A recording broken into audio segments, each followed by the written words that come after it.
Sahabat Kata Data, saat ini saya bersama Bapak Ganesan Ampalavanar, Presiden Direktur PT Nestle Indonesia.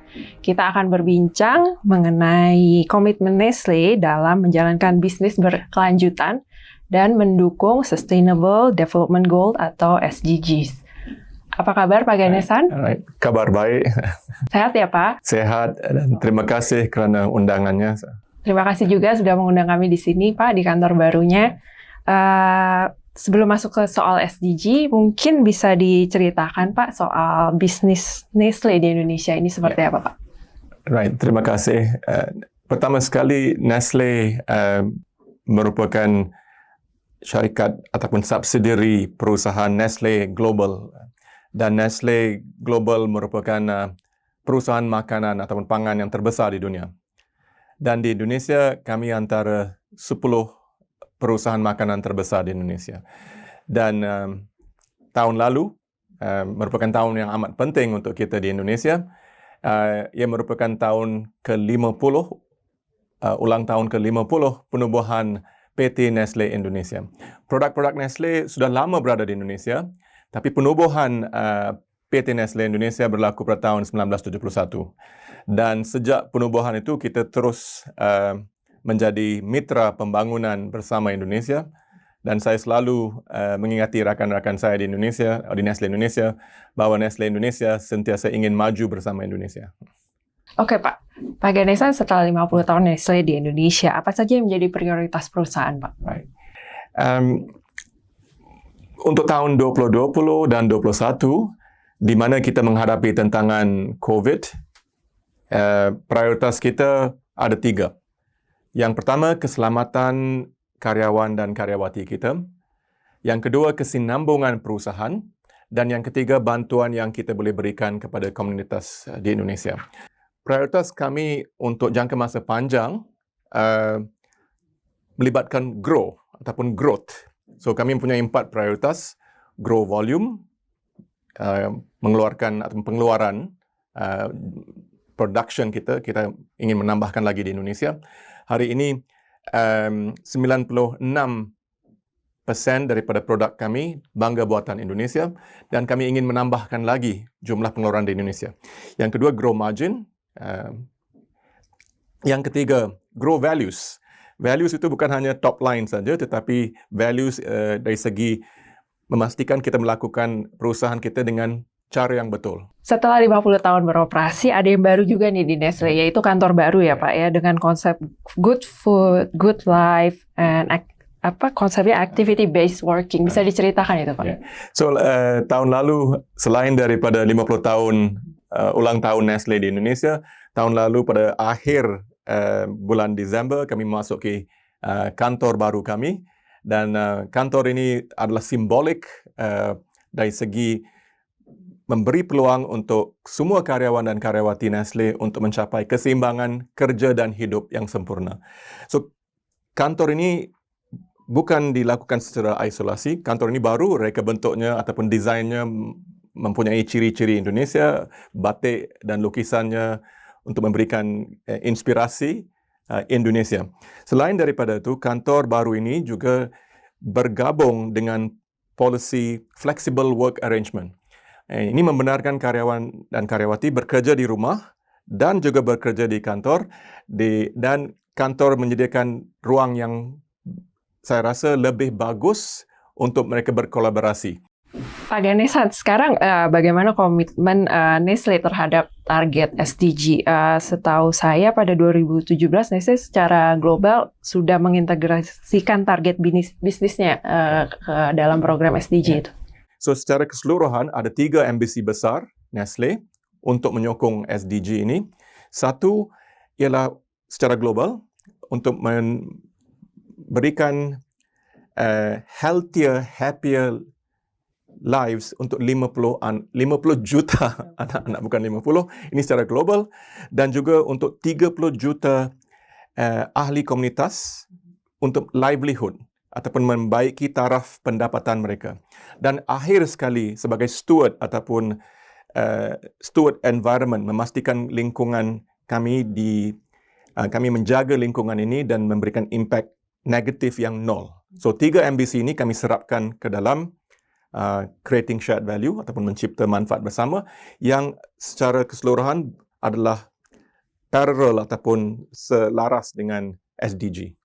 Dan Nestle juga menargetkan net zero emission carbon di 2050. Nah, bagaimana perusahaan menjalankan bisnis hijaunya saat ini? Net zero emission ataupun net nol carbon emission merupakan satu ambisi yang besar untuk Nestle di seluruh dunia. Dan di Indonesia, komitmen ini pun kami lakukan dengan cara kecil tapi dengan ambition yang sama. So ada cabaran ataupun tantangan ini amat besar. Tapi kita harus lakukan mulai dari hari ini. Mungkin kami terlambat sedikit, tapi perkara-perkara yang kecil harus digabungkan dengan cara kita bekerja ataupun way of working kita. So kami ada banyak contoh-contoh yang spesifik di Indonesia yang akan membantu kami mencapai target pada tahun 2050. Dan salah satu contoh yang kreatif di Indonesia yang kami lakukan ialah bahan api ataupun fuel untuk biomass boiler kami di pabrik Karawang yang dekat di sini. Kami menggunakan sekam padi. Di Jawa ada banyak pengeluaran padi.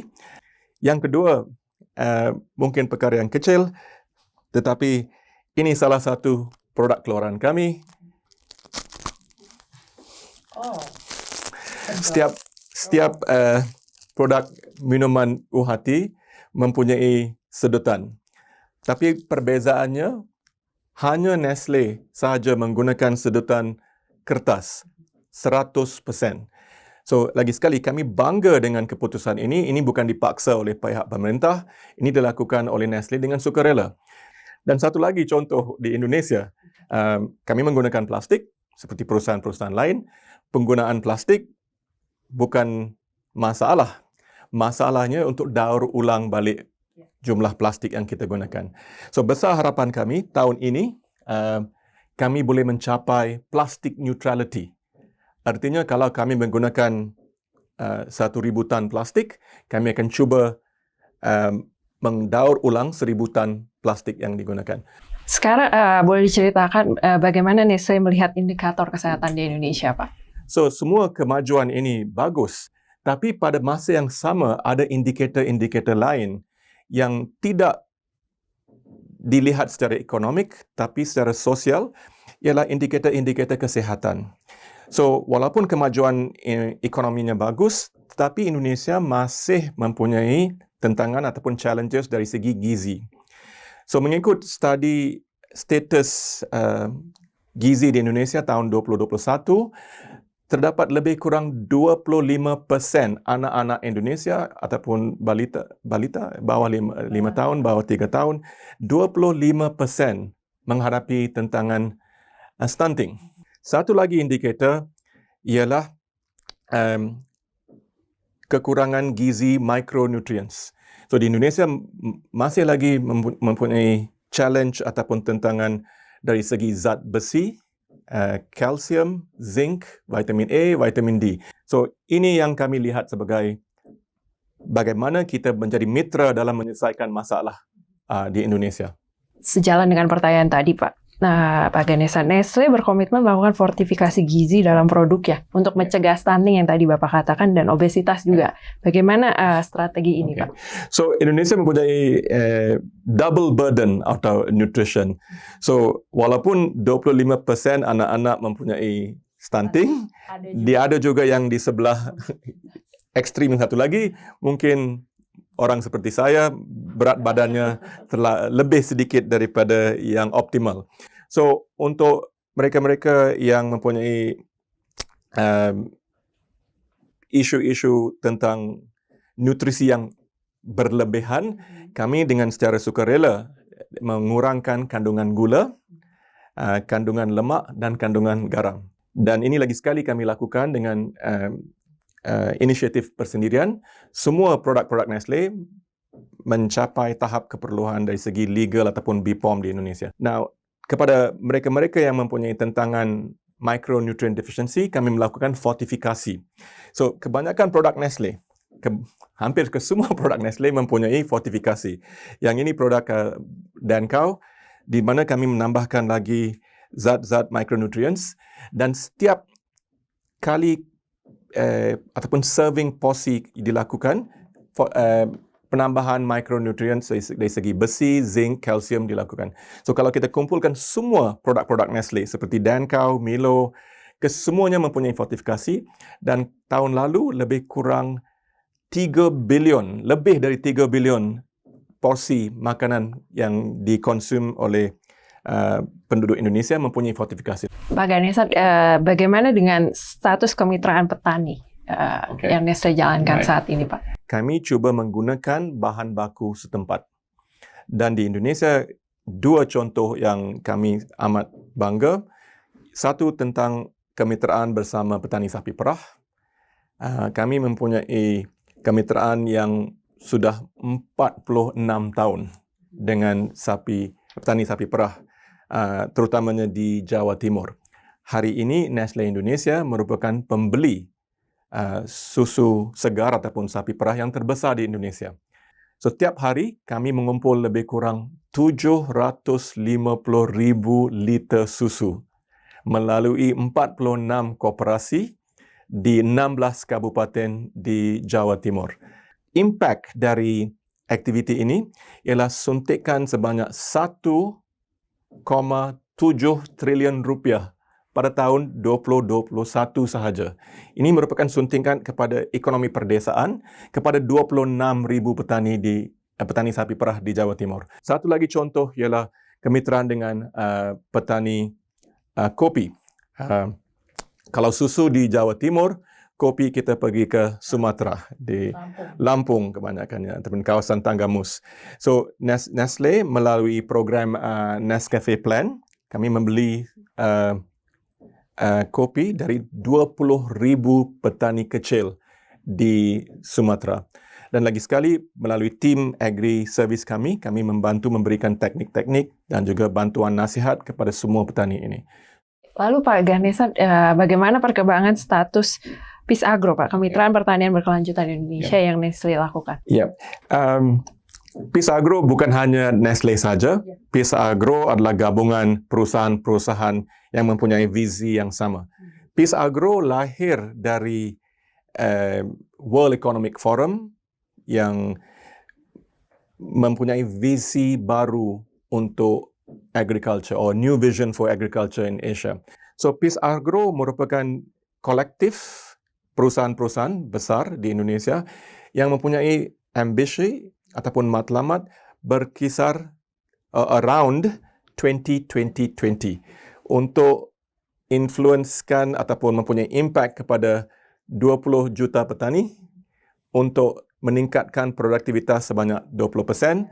Kalau outputnya increase atau bertambah 20%, dan impact seterusnya ialah penambahan pendapatan mereka ataupun livelihood income mereka bertambah 20%. So itu merupakan ambisi PIS Agro di Indonesia.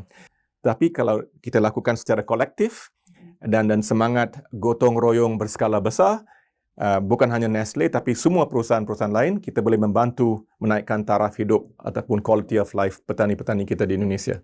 Petani, ada 34 juta keluarga petani di Indonesia dan mereka juga harus digabungkan dalam proses kemajuan Indonesia.